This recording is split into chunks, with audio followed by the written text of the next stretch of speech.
इस दुनिया में एक ऐसी भी जगह है जहां आज तक जो भी गया है कभी वापस लौट कर नहीं आ सका। जी हां, मैं बात कर रहा हूं बरमूडा ट्रायंगल की। क्योंकि बरमूडा ट्रायंगल में हजारों जहाज यहां हादसे का शिकार हो चुके हैं।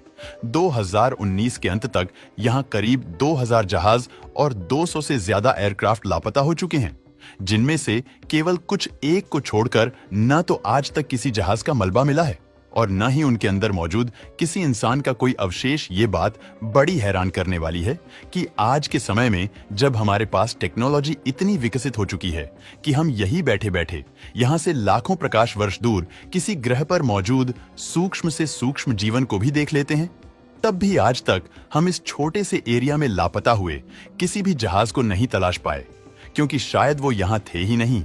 ये बात 4 दिसंबर 1970 की है, जब पायलट ब्रूस गर्नर ने अपने पिता और एक बिजनेस पार्टनर के साथ एंड्रोस आइलैंड से फ्लोरिडा कोस्ट जाने के लिए उड़ान भरी। उस समय ये एरिया बरमूडा ट्रायंगल के अंदर नहीं आता था और ब्रूस के लिए ये कोई नई उड़ान भी नहीं थी, क्योंकि वो पहले भी इस रूट पर कई बार आ चुके थे। इसलिए ब्रूस बेफिक्र होकर इस रास्ते पर आगे बढ़ रहे थे। लेकिन शायद इस बार की उड़ान उनकी लाइफ की सबसे खतरनाक उड़ान होने वाली थी। जैसे ही ब्रूस ने उड़ान भरी तो कुछ अजीब होना शुरू हो गया। करीब 1000 फीट की ऊंचाई पर पहुंचते ही ब्रूस को अपने सामने काले बादलों का एक छोटा सा झुंड दिखाई दिया। ये झुंड दूर से एकदम नॉर्मल लग रहा था, इसलिए ब्रूस किसी नॉर्मल बादल की तरह ही इसमें से भी आसानी से निकल गए। यहां तक सब कुछ ठीक था, लेकिन जैसे ही प्लेन 11000 फीट की हाइट पर पहुंचा तो एक बार फिर एक काला बादल प्लेन के सामने आता है। इस बार ये पहले वाले की तुलना में कई किलोमीटर बड़ा था, इसलिए ना चाहते हुए भी ब्रूस को इसके अंदर से ही गुजरना पड़ा। जैसे ही ब्रूस ने इसके अंदर एंटर किया तो चारों तरफ अंधकार छा गया। ब्रूस को कुछ समझ नहीं आ रहा था कि आखिर ये बादल क्या चीज है, क्योंकि ये किसी नॉर्मल बादल से बिल्कुल अलग था। तभी कुछ देर बाद वह अचानक सफेद लाइट चमकने लगती है। ये बिल्कुल बिजली के कड़कने जैसा था, लेकिन लाइटनिंग नहीं थी, क्योंकि ये फ्लैश लाइटनिंग के मुकाबले काफी ब्राइट थे और किसी जाल की तरह उनके प्लेन के चारों तरफ फैल चुके थे। अगले 30 मिनट तक ब्रूस इसी बादल में उड़ान भरते रहे। इस दौरान उन्हें एहसास हुआ कि ये वही सेम बादल था जो उन्हें 1000 फीट की हाइट पर मिला था।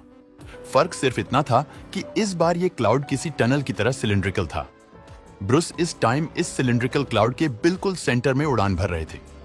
इस टाइम उन्हें ऐसा लग रहा था कि शायद वो स्ट्रैप से कभी बाहर ही नहीं निकल पाएंगे, क्योंकि दूर दूर तक कहीं भी बाहर जाने का कोई रास्ता दिखाई नहीं दे रहा था। लेकिन तभी एक और रहस्यमयी घटना घटती है। ब्रूस को अचानक अपने सामने से लाइट आती हुई दिखाई देती है, जो संभवतः इस रहस्यमयी टनल का एंड था। इसीलिए ब्रूस ने तुरंत अपने प्लेन को उसी दिशा में आगे बढ़ा दिया। लेकिन जैसे ही ब्रूस उस एंड पॉइंट के नजदीक पहुंचने लगे तो उसने सिकुड़ना शुरू कर दिया। इस मूवमेंट पर उनके प्लेन के नेविगेशन इंस्ट्रूमेंट में हलचल पैदा होने लगी।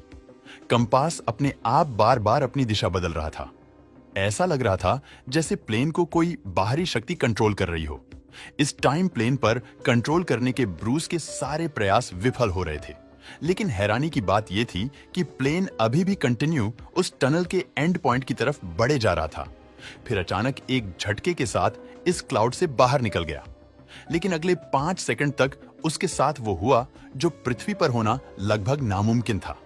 इस रहस्यमयी क्लाउड से निकलने के अगले 5 सेकंड तक ब्रूस खुद को वेटलेस फील कर रहे थे, बिल्कुल वैसे ही जैसे कोई अंतरिक्ष यात्री फील करता है जब वह पृथ्वी के ग्रेविटेशनल फोर्स से बाहर चला जाता है। इसके बाद सब कुछ नॉर्मल हो गया। प्लेन के सारे इंस्ट्रूमेंट सही से वर्क करने लगे। इसलिए ब्रूस ने तुरंत ग्राउंड कंट्रोल से कांटेक्ट करने की कोशिश की, क्योंकि पिछले आधे घंटे से ब्रूस को इस बात का कोई अंदाजा नहीं था कि वो कहां उड़ान भर रहे हैं। लेकिन जब ग्राउंड कंट्रोल ने रडार पर उनकी लोकेशन को ट्रैक करना चाहा तो वहां उन्हें ऐसा कोई प्लेन नजर नहीं आया। कुछ देर बाद ग्राउंड कंट्रोल ने वापस ब्रूस से कांटेक्ट किया और उन्हें बताया कि वो उनका एयरस्पेस पार करके ऑलरेडी मायामी के एयरस्पेस में पहुंच चुके हैं। लेकिन ये कैसे हो सकता था, क्योंकि ब्रूस को अपनी इस यात्रा में करीब 400 किलोमीटर का रास्ता तय करना था, जो कम से कम 90 मिनट का समय लेती। लेकिन उन्हें तो उड़ान भरे हुए अभी सिर्फ 45 मिनट ही हुए थे। इसलिए एक बार को ब्रूस को भी लगा कि शायद ग्राउंड कंट्रोल की टीम से कुछ मिस्टेक हो रही है।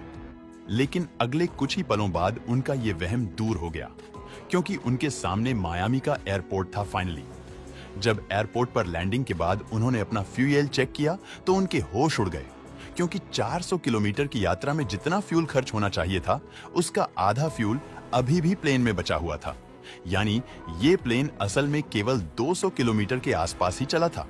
लेकिन अगर ये बात सच थी तो ब्रूस आइलैंड से मायामी एयरपोर्ट तक कैसे पहुंचे? ब्रूस ने इसके बारे में कई प्रोफेसर से भी बात की, लेकिन किसी के पास भी इस घटना का कोई जवाब नहीं था। आज तक इस एरिया में ना जाने कितने शिप्स और प्लेन गायब हुए हैं, लेकिन केवल कुछ एक को छोड़कर आज तक ना तो किसी प्लेन का मलबा मिला है और ना ही किसी की डेड बॉडी। ऐसे में इस घटना ने एक नई बहस छेड़ दी थी कि क्या वास्तव में बरमूडा ट्रायंगल किसी दूसरी दुनिया का दरवाजा है? क्योंकि एक थ्योरी के अकॉर्डिंग इस घटना के पीछे डार्क एनर्जी का हाथ हो सकता है। वही डार्क एनर्जी जो इस पूरे यूनिवर्स के एक्सपेंशन के लिए जिम्मेदार है। साइंटिस्ट की माने तो डार्क एनर्जी वो पावर है जो किसी ब्लैक होल की तरह ही स्पेस टाइम को सर्वे करके इस तरह के टनल बना सकती है, जिसकी हेल्प से लाखों प्रकाश वर्ष की दूरियां बेहद कम टाइम में तय की जा सकती है। लेकिन डार्क एनर्जी आज भी सिर्फ एक थ्योरी ही है और कोई भी साइंटिस्ट इसे पूरी तरह एक्सप्लेन नहीं कर पाया है। इस सवाल का जवाब आज भी एक रहस्य ही बना हुआ है। आपका इस बारे में क्या सोचना है? कमेंट करके हमें जरूर बताएगा।